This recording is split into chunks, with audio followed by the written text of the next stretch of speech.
CM 365, all about Carnatic music.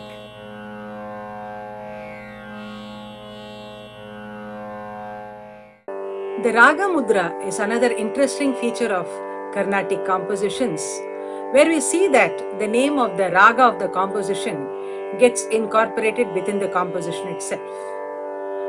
When we talk about Raga Mudra, the composer or Vagekara who comes to our mind immediately is Sri Muthuswami Dikshidhar, because of the fact that he has very beautifully used this concept in his compositions. Now, Raga Mudra is not just about thrusting the name of the Raga within the composition somehow to make you aware that the composition is in this Raga. Rather, it is important to note that the Raga name has to be incorporated in such a way that the meaning of the Sahityam is not disturbed in any way and it becomes one coherent whole. And that's where we could say that Sri Dikshidhar was indeed a master, where he interwove this Raga Mudra concept so beautifully into the Sahityam. Let us look at a few compositions of his to see how he adopted this concept. Sometimes we see that the Raga Mudra happens to be the opening word itself in his compositions. Sometimes we see that they are interwoven within the Sahitya at any point of the composition. So you have to be really alert to know where he has really incorporated the Raga Mudra. Sometimes this Raga Mudra gets hidden between two words, and you have to be all the more alert to find out what the Raga Mudra is. Let us look at some compositions now.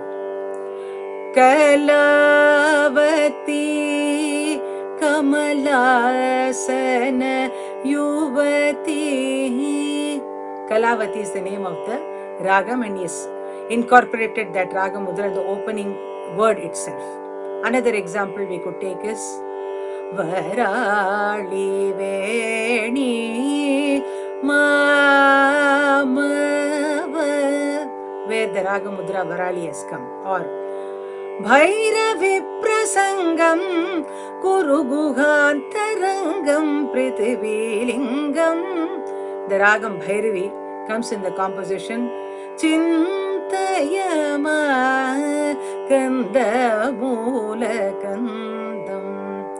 Or sometimes it's very, very clear, as I told you, like in Anandamrita Kashini Amrita Varshini.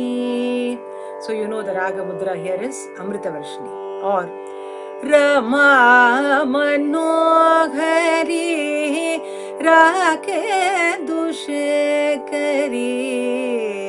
Rama Manohari, the name of the Raga in the composition Matangi Shri Rajara Jeshwari. Or in the popular composition Veena Gana Dashagamaga Kriye. In the composition Meenakshi, where Gamaga Kriya, the Raga Mudra, has been incorporated. We popularly call it as Purvi Kalyani, but then this also gives us an indication of how Dikshidhar addresses the Ragam as Gamaga Kriya. Or in the composition, we see that in Sri Guru Guha, where he incorporates Bhudeva Kriya Bodha. Deva Kriya is the Raga Mudra. Popularly we call it as Suddha Saviri, but we can also understand the name that Dikshidhar gave to this Raga. Like this, the Raga Mudra is a very, very valuable contribution, I would say, in terms of us understanding the Ragam. And especially here, another monumental composition of Sri Dikshidhar is the Chaturdasha Raga Malika, where he has composed a composition, a Raga Malika in 14 ragas. It begins like with the Sri Ragam in Sri Vishwanatham Bhajeham. Sri Vishwanatham Bhajeham is the opening line of the song, where Sri Vishwanatham makes sense, and this particular passage is also in the Ragam Shri. And after this, there are 14 passages, and all of them are in different ragas. And in each of these passages, what is very, very distinct is the beautiful way in which Dikshadhar has incorporated the Raga Mudra. Thus, the Raga Mudra also gives us valuable information in terms of what that particular composition's raga is.